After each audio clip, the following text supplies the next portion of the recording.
I Can't Have Love, I Want Power is the latest album from the one and only Halsey, and it is described by them as a concept album about the joys and horrors of pregnancy and childbirth. The idea that me as a sexual being and my body as a vessel and gift to my child are two concepts that can coexist peacefully and powerfully. Since debuting in 2014 with Room 93, Halsey has bust onto the mainstream with hit after hit, selling out some of the biggest venues in the world. They are a force to be reckoned with within the music industry. As a creator, a mother, and an outspoken advocate for marginalized communities everywhere, Halsey has proven to be one of the most authentic artists for our generation. And with this new album, they show no signs of slowing down. I'm Shannon Burns from iHeartRadio Canada, and today let's celebrate Halsey with these 8 facts that you might not know about them. Born in New Jersey, Ashley Nicolette Frangipani grew up with their mother, father, and 2 brothers.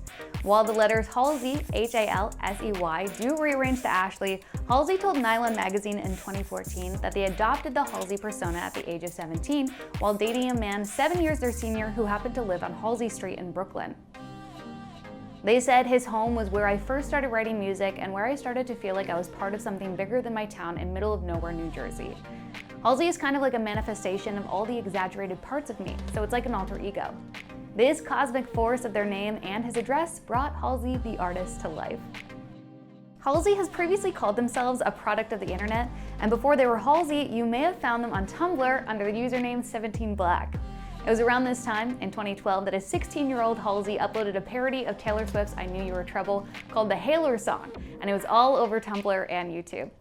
It became infamous in directioner circles as being very critical of Taylor Swift and can be quite difficult to find online now. In the years that followed, Halsey said that they regretted releasing the music, saying, "I'm quick-witted, clever, and kind of an asshole, and it was how I handled that when I was 16. I was a fan of One Direction, but I was also a big fan of Bring Me the Horizon and hardcore bands. I used to work at a punk venue in Pennsylvania because I wanted to be near music." Those widespread musical influences have helped Halsey in their career, as we've seen countless examples in their work with rock, pop, punk, country, electronic, and hardcore music, allowing them to truly never be defined. Speaking of musical influences, as Halsey's career has moved forward, they've worked with some of the most iconic names in pop music, like Justin Bieber, the Chainsmokers, and BTS, and those aren't the only names that they've collaborated with. If I Can't Have Love, I Want Power is a collaboration with 9 Inch Nails' Trent Reznor and Atticus Ross, who also are known for scoring movies like The Social Network, Girl with a Dragon Tattoo, and Gone Girl. Trent Reznor is known as one of the founding fathers of industrial rock music, which combines the sounds of metal, electronic music, and avant-garde art together. It should come as no real surprise that these 2 musicians were of interest to Halsey, who has called themselves an anti-pop star, as their dark, brooding work seems right up their alley. Aside from Reznor and Ross, Halsey has lived their dream of collaborating with their teenage heroes Bring Me the Horizon, and in 2019 turned a little country with Kelsey Ballerini and featured Canadian pop royalty Alanis Morissette on Alanis' interlude on Manic. As legend has it, Halsey's first big break with their song Ghost happened overnight, literally. Halsey told Rolling Stone that on one fateful night in 2014, they met a music guy at a party who wanted to collaborate because he liked their voice. They began working on Ghost, a song about a junkie ex-boyfriend, and uploaded it to Soundcloud on February 3rd at 10 p.m. at night. But by 3 a.m. the very next day, she had been contacted by 5 labels and Ghost was charting.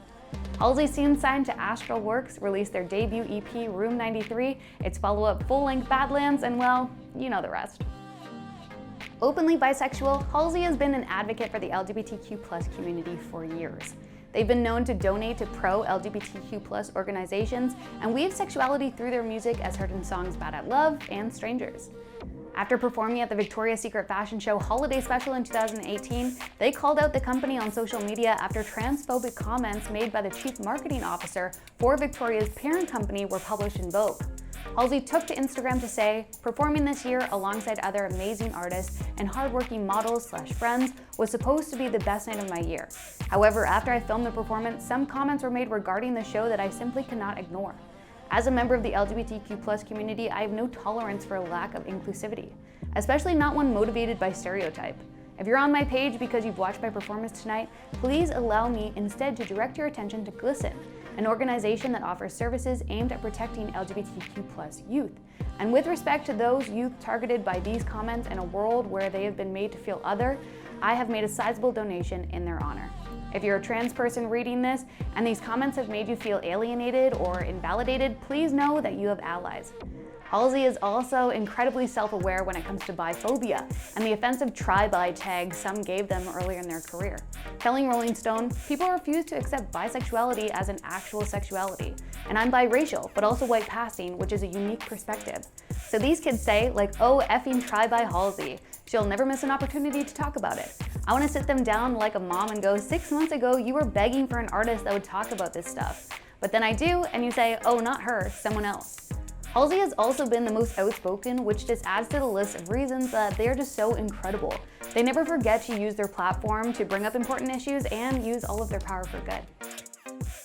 Not only do they speak out about LGBTQ+ rights, but also women's rights, economic equality, and so much more. And don't think that this is a cynical case of pop star looks for good PR.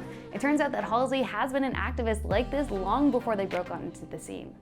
You know, a lot of people told me, I was out, so I was part of the Occupy movement in New York. Like, I would go into the city and protest, which is really funny. Were you now. Union Square or Wall Street? Where'd you go? Union Square. Cool.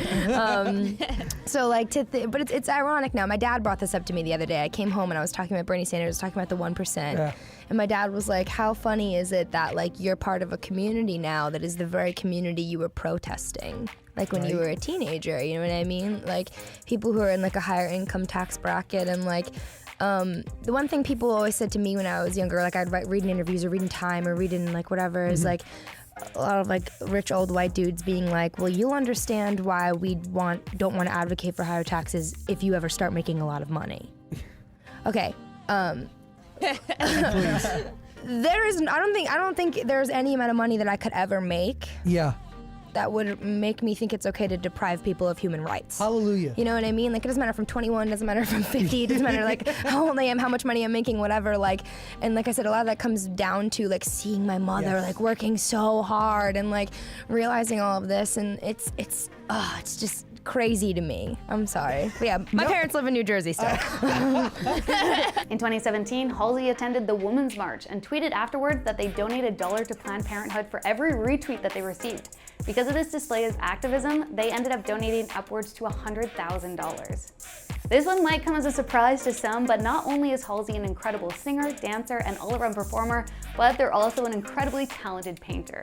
Many might remember that they painted the cover of their album Manic, released as a time-lapse video with their first single off of the album Graveyard. The painting took a total of 7.5 hours to complete, and it left fans completely in awe of their range of talents. They also showcased their talents on Saturday Night Live in 2019, painting during their live performance. Halsey tweeted, "I painted on SNL because it's my favorite artistic medium, second only to music. I wish I could have done more with the 3 minutes that I have. If you're interested, here's some examples of my other styles of art. The way I draw/paint is always changing. I love it so much." Halsey has never shied away from talking about hard stuff. Be it teenage homelessness, their struggles with recreational drugs, or other traumas such as their endometriosis and a tragic miscarriage, Halsey has always been very open talking about their journey with bipolar disorder since they were diagnosed at 17 years old. In 2019, they told Rolling Stone that their successful career and subsequent ability to financially support their family made them more accountable and helped their mental health. "I've been committed twice since I became Halsey, and no one's known about it, but I'm not ashamed of talking about it now. It's been my choice. I said to my manager, hey, I'm not gonna do anything bad right now, but I'm getting to the point where I'm scared that I might, so I need to go figure this out. It's still happening in my body. I just know when to get in front of it." Early last year, Halsey released a 12-minute video sitting down with a licensed therapist to further open up the conversation about bipolar disorder. They opened up about their struggles after being diagnosed, how they deal with their emotions on a daily basis, and opened up about the very thing that they thought would hold them back has actually inspired their third studio album, Manic. Another example of how they're using their platform for good, and fans have always been drawn to Halsey for this authenticity and rawness, and I'm sure it's helped so many of their fans relate as well. And that's our list. Is there anything that we missed? Were those too obvious? Let us know in the comments below, and don't forget to like and subscribe for more content like this. I'm Shannon Burns for iHeartRadio Canada. If I Can't Have Love, I Want Power is out now. Thanks for watching.